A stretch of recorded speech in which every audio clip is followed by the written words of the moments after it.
Ukrainians are anxiously waiting to see if a US-backed ceasefire will be accepted by Russia. The president of the Ukrainian World Congress, Paul Grod, says the war-torn nation desperately needs a resolution. It's important to understand that the Ukrainian people want peace more than anything because they were the ones who were invaded. They didn't start the war. Actually 11 years ago, Russia first invaded Ukraine, and then 3 years ago started the full-scale invasion and has been consistently bombing Ukrainian cities. Just in the last 48 hours, they had over 260 drone attacks on Ukraine. In the last 24 hours, 120 hitting civilian targets, killing people. And so the Ukrainians live through this on a daily basis. So of course they want peace.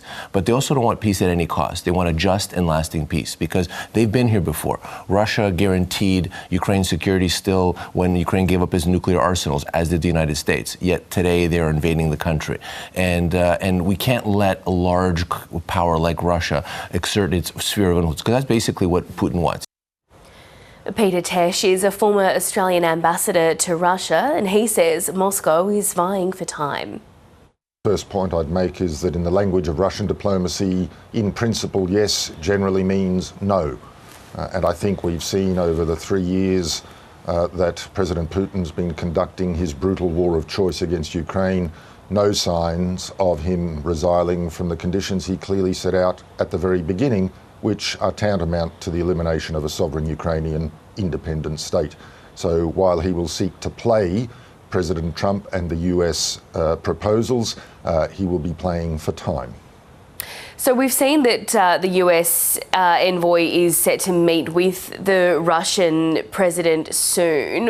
What do you expect will come out of that meeting? Well, I'm sure the envoy will make clear to President Putin that this is very much the personal proposal of President Trump. And the implicit message there is don't get on the wrong side of President Trump. And I see there's media reporting of the US president warning of consequences for Russia if the Kremlin does not align with the US demands and proposals. Nonetheless, I think Mr. Putin is very skilled at manipulating that kind of approach, particularly as the US has revealed a hand which says we want peace. The question will be on whose terms and who will pay the highest price.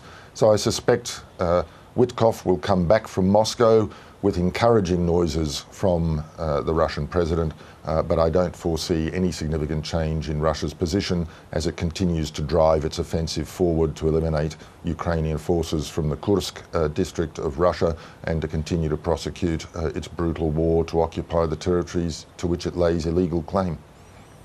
So for now, at least, Vladimir Putin says that he wants to see more details before committing to this ceasefire.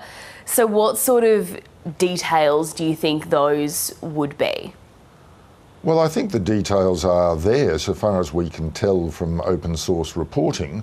There is a proposal for an immediate ceasefire. Ukraine has made some suggestions about what that might look like, the cessation of drone and missile attacks, essentially to give Ukrainian civilians and civilian infrastructure respite from the brutal, sustained assault that Russian military forces have been waging in contravention of all of the laws of armed conflict.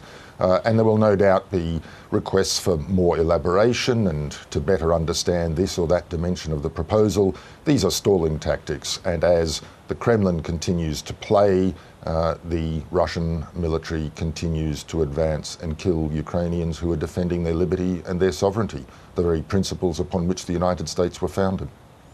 So do you see a 30-day ceasefire happening at all? I don't think we can rule out that there will be some brief pause. Whether that's likely to be introduced sooner than later, it's very hard to say. That will depend upon how far the Kremlin believes it can press for these stalling tactics to take effect. But a ceasefire would be at least an important step towards providing some alleviation for the long-suffering Ukrainian people.